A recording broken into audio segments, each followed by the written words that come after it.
Hey, what is up guys, MKBHD here, fresh back from WWDC, and we got a whole bunch of different Apple announcements as we usually do, but I think the biggest of those was definitely iOS 12. Now on this channel, you probably already know, I usually do a top new features of Android video when that comes out.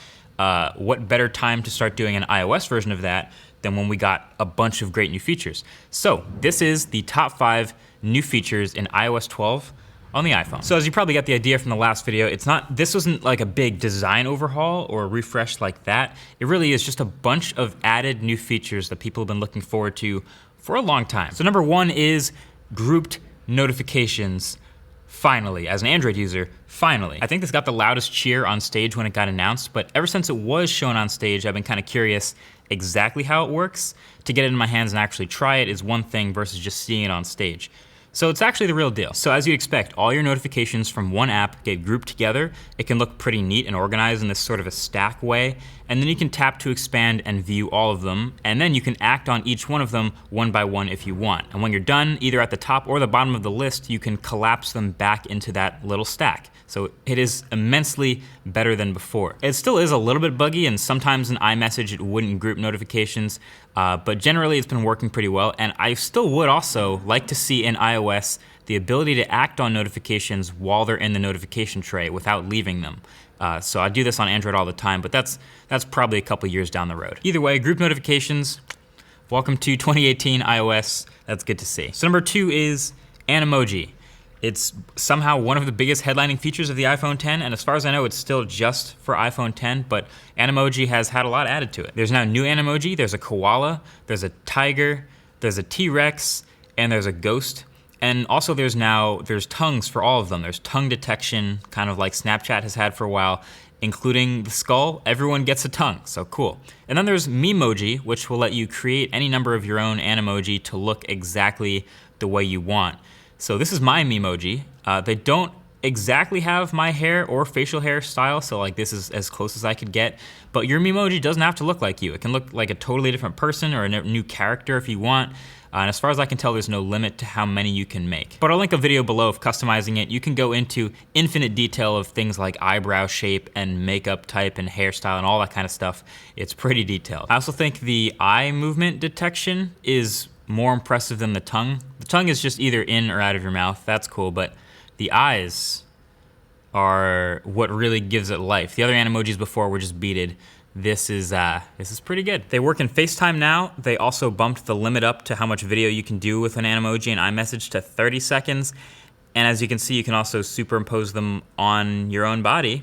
So if you're into that, then that's a thing you can do. All right, so number 3 is something called screen time. And I saw something similar to this at Google I/O, where it's just basically directly addressing how you use your phone, how much you use your phone, and possibly whether or not you're addicted to it and cutting down that addiction. Now to be fair, on the same stage, like 25 minutes later, they had a lady on an exercise bike trying to text her friends while multitasking on her smartwatch. So that message may have been lost a little bit during the keynote, but that's kind of what they were going for. But it's actually really interesting. It shows you what you've used most on your phone in the last couple hours the screen has been on, and then it lets you set limits for certain apps. So if you wanna make sure you only spend 1 hour on Instagram, you can tell it to do that. And then when you try to open the app after that hour is up, it looks like this. It doesn't let you in unless you click the button that lets you in. But still, you get the point. It also shows you a really detailed breakdown of your most used apps, how many times you pick up the phone during the day, the average per hour, and which apps send you the most notifications during the course of a day, how many times you pick up your phone.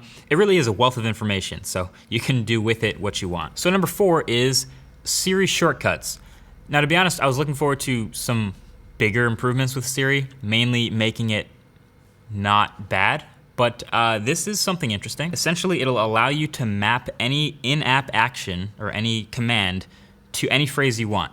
Literally any phrase you want. Now, it's still pretty early for the iOS 12 beta, so they don't have the actual Shortcuts app here yet, which will allow you to build as many of these as you want. But if you go in the settings for Siri, there's a couple that are built in that kind of demonstrate how this works. So there's this custom shortcut to check the Apple stock price in the Stocks app. So that's a 2-level connection. Literally, it asks you to record any phrase you want to trigger this.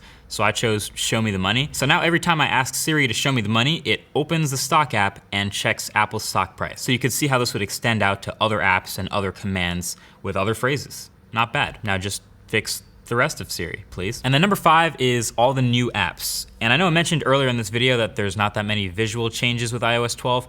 I guess that's kind of a lie because in a lot of the stock apps now, they're overhauled. They look drastically different, and there's actually one new app. So the iBooks app is now Apple Books and is sporting a new design. Not the super modern look of a lot of the other things, but that's because it's books. It's supposed to be minimally distracting. The News app is redesigned, this one with a more modern UI, and the Stocks app is redesigned with this slick user interface with Apple curated news alongside the companies in the stocks. Voice Memos also got an update, a new logo as well, but it's like the simplest app ever, but there you go. And then of course there's actually the new app in iOS 12, possibly my favorite edition, which is called the Measure app. And this is an ARKit 2.0 app, so it's an augmented reality app that lets you literally look through the camera, point it at objects, and measure them. Measure how long or how tall or how much volume they have, and it's actually pretty quality. The only limitation seems to be that it's definitely better with smaller objects and with things that are closer to you, but I've tried it on a number of things around the studio at this point, and it's definitely accurate. But there you have it. There's some good stuff in iOS 12 this time around. And there's also some nuggets I didn't even mention in this video. One of them is group FaceTime. You can do a FaceTime group call with up to 32 people.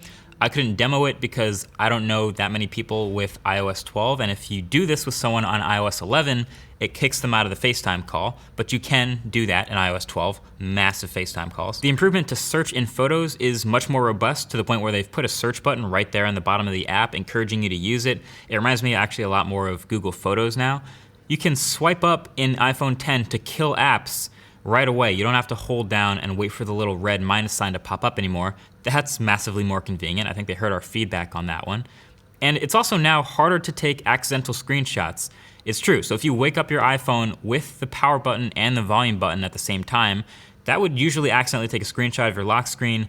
Not anymore. So that's pretty awesome. Thank you, Apple. So that's iOS 12, that's where we're at right now. It will continue to evolve. It's in a public beta form right now, so there will be additional beta builds that will come out, and I'm sure there will be more features that surface, so stay tuned on Twitter to know about those when they come out.